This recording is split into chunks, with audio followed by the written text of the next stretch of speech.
বিসমিল্লাহির রহমানির রহিম। আসসালামু আলাইকুম। এটা হলো দুধ কচু শাক। আর এই দুধ কচু শাকটা কীভাবে রান্না করলাম আপনাদের সাথে শেয়ার করব। না টেনে চলুন দেখি।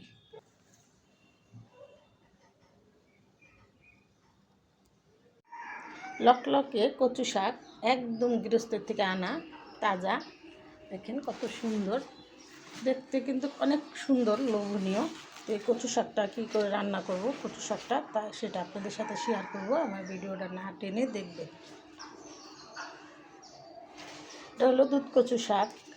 তাই আমি সবসময় যাই রান্না করি আপনাদের বলে দিই যে এটা ওটা এটা। অনেকেই সবজি চিনেন না, শাক পাতা লতা সবজি এগুলো অনেকেই চিনেন না। তো আমি যেটাই রান্না করি আপনাদের দেখিয়ে বলে দিই। তো কচু শাকটা আমি বাচ্চা পরিষ্কার করে নিয়েছি।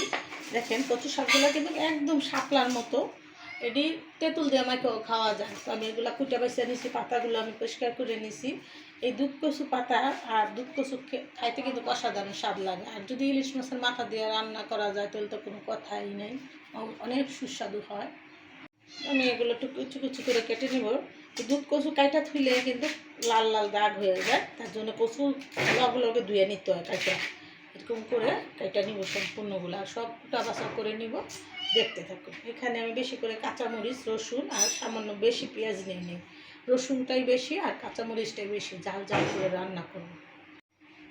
তো পাতাগুলো আমি কুচিয়ে নিব দেখেন এরকম করে। আমি সবসময় চাই ভালো কিছু আপনাদের দেখানের, এই দেখেন এরকম করে কুচিয়ে নিব। গোটা ধোয়া শেষ। আমি এখন কাঁচামরিচ আর রসুন ব্লেন্ডার করে নিব। রসুন পেঁয়াজ মরিচটা আর কাঁচামরিচ আর রসুন আমি ব্লেন্ডার করে নিলাম। পেঁয়াজ কুচি আর রসুনটা এখানে থেতো করে নিলাম বাগারের জন্য। এখানে আমি কাঁচামরিচ আর রসুন বাটাটা দিয়ে দেবো স্বাদ মতো নুন। তো এটা আমি 5 মিনিট সিদ্ধ করব, ফিরে আসবো 5 মিনিট পর।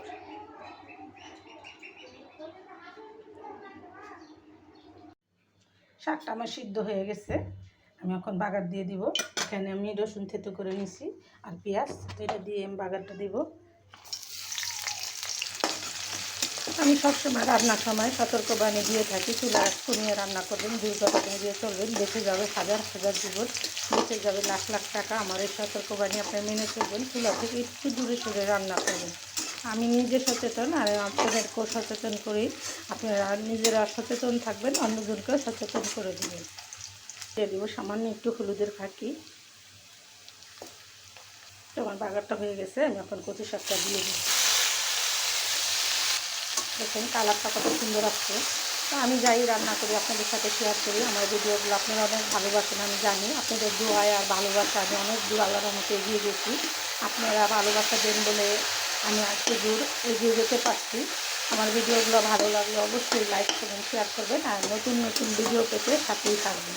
তা আমি কোনো সময় আপনাদের লাইক কমেন্ট শেয়ার করতে বলি না, আজকে বলে ফেলছি। তো যাই হোক, আমি সবার ভিডিওই দেখি, আমার কাছে খুবই ভালো লাগে সবার রান্নাগুলো। আমার ভিডিওগুলো আপনারা অনেকে ভালোবাসেন। কীভাবে কচু শাকটা রান্না করলাম সম্পূর্ণ ভিডিওটা আপনাদের সাথে শেয়ার করলাম। আমার ভিডিওটা না টেনে দেখবেন আর এরকম সুস্বাদু কচু ভাজি রান্না করে খাবেন। তো এই জন্য আমার দুধ কচু শাক ভাজি, আর আমি ভিডিওটা বড় করবো না, এখানে রেখে দেবো। তো আপনারা একবার হলো রান্না করে খাবেন আর নতুন নতুন ভিডিও পেতে সাথেই থাকবেন। আসসালামু আলাইকুম।